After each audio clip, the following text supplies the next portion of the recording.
Canadian university students between the ages of 20 to 30 that are engaging in regular sexual activity have a prevalence of approximately 50%, most of which do not even know that they are contracting the disease.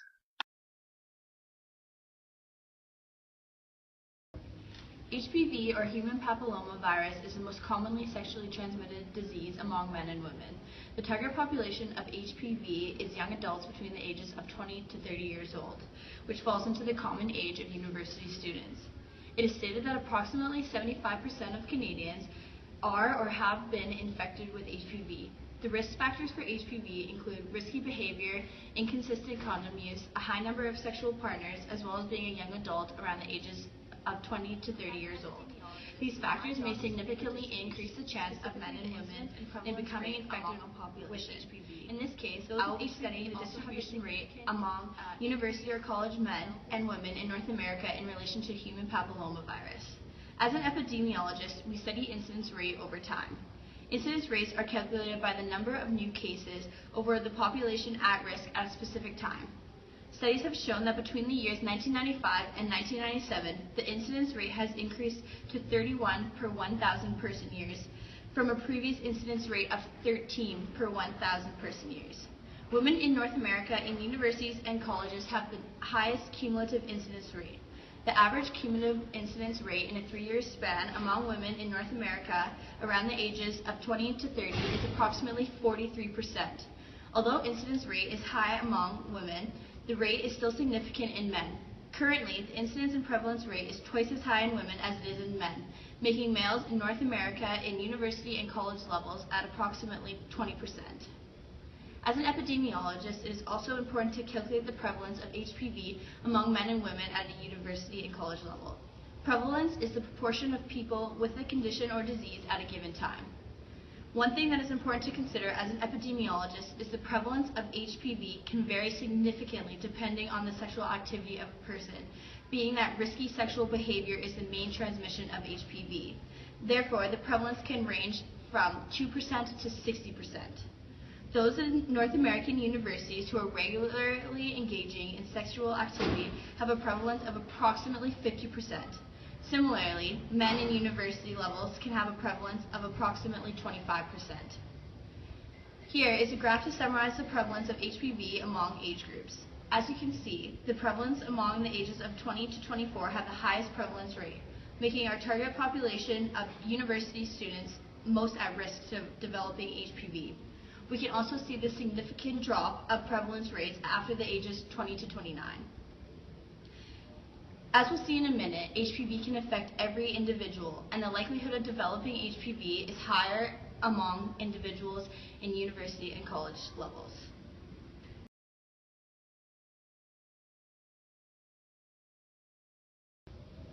My name is Cassie. I go to school here at Simon Fraser University. I've had jobs, I've played sports, I've had friends, or I have friends, and I've had boyfriends. I'm normal. I'm just like you. I was 20 when I was diagnosed with HPV. I didn't know what was going on. I didn't know what to do. I had warts in places you shouldn't have warts. So I went to my doctor, unsure of what was going on, all alone, because I couldn't trust anybody and I couldn't ask anybody. Cassie is my patient, and she came to me with a list of symptoms she was experiencing. Being her physician, I am her first point of contact in seeking medical assistance. She had concerns about rough, hard lumps on her genital area. These warts were itchy and burning. I examined these warts and diagnosed them as HPV. I see cases like Cassie's quite frequently, university-aged men and women coming in with genital warts caused by HPV. Some of these warts burn, sting, or even bleed, but others have no physical pain. These are patients that are actually quite lucky. They see symptoms of the virus and come in to get it checked out. Without symptoms, people can be infected without even knowing it.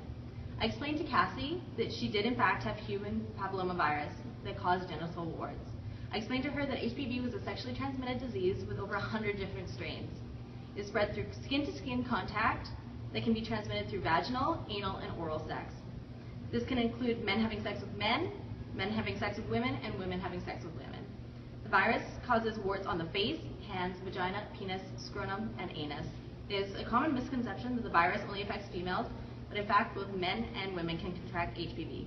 It is a very common disease, and many people do not show any signs or symptoms, and therefore can spread it without even knowing they're infected. I gave Cassie a pap test to check for abnormal cells in the cervix and to check for other STDs. This swab of the cervix gets sent off to the lab to look for irregular cells that could be problematic. If irregular cells or HPV DNA were found, close monitoring, frequent pap tests, and probably a colonoscopy would be performed. This procedure consists of placing vinegar solution on the cervix to change color of any irregular cells. An instrument is then used to shine a light to magnify the surface of the cervix for better viewing. If a patch of abnormal cells is growing or changing in some way, the cells will have to be removed from the cervix. Ways to do this are psychosurgery, where the cells are frozen off, loop electrosurgery, where tissues are removed using a hot wire, or laser treatment, which uses light to destroy abnormal tissue. In Cassie's case, the lab found no irregular cells in the swab from her initial pap test, so no further examinations were needed. As a microbiologist, I study this virus on a molecular level. The human papillomavirus is a contact transmission disease, the duration of which is dependent on the viral load.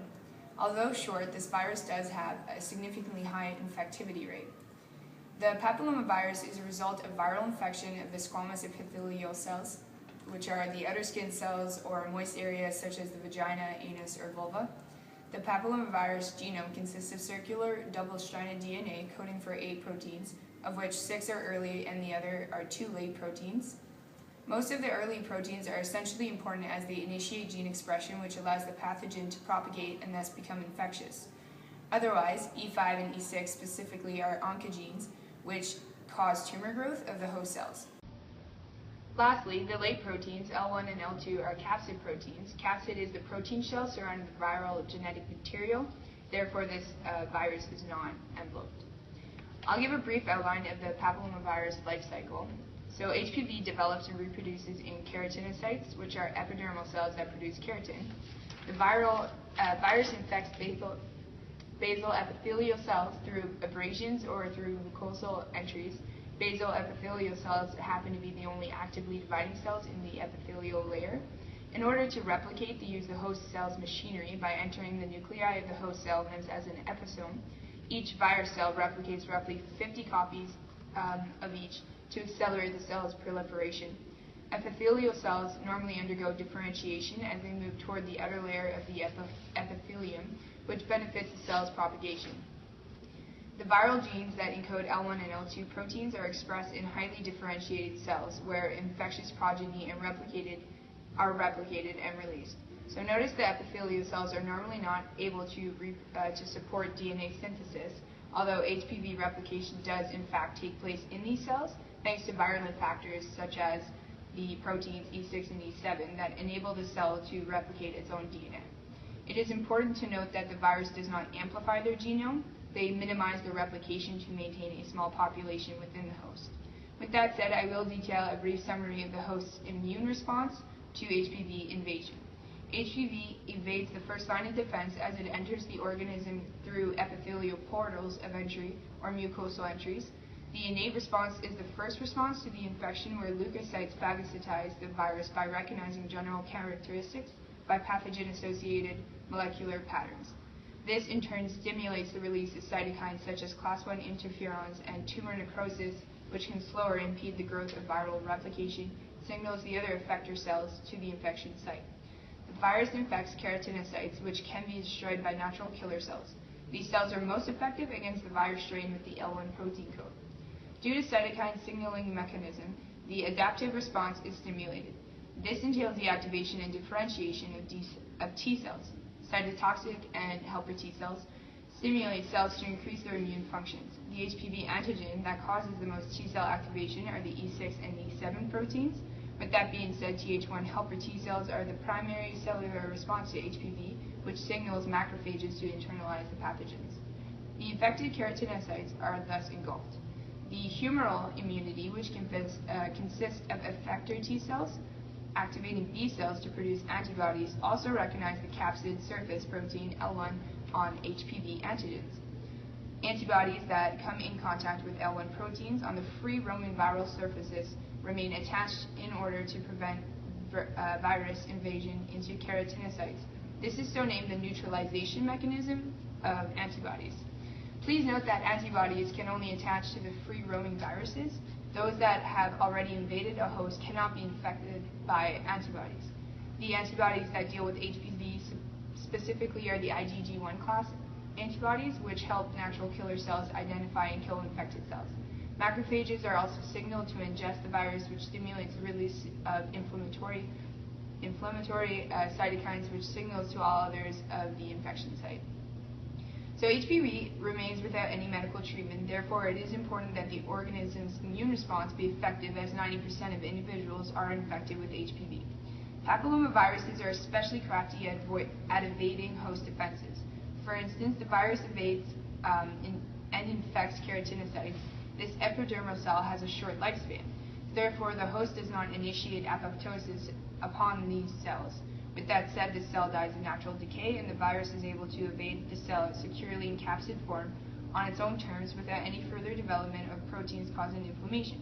This allows it to journey on without detection of innate responses. The virus also limits its genome size to limit the detection from host defenses. If the virus is successful in proliferation, with limited detection, infectious behaviors will dominate. Likewise, one last mechanism of host evasion is the virus inhibits the number of surface signaling molecules such as MHC1 that the keratinocyte expresses, which in turn limits the ability to activate cytotoxic T cells to kill the infected cell. Cassie was actually lucky. She has the wart-causing form of HPV, which is considered to be the low-risk form. The high-risk form is the form that correlates with cervical cancer.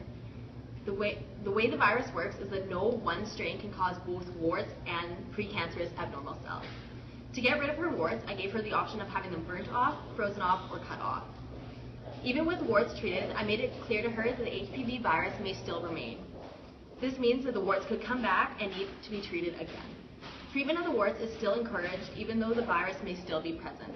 Without any treatment, the size and number of the warts may increase over time, remain the same, or completely clear up all by themselves.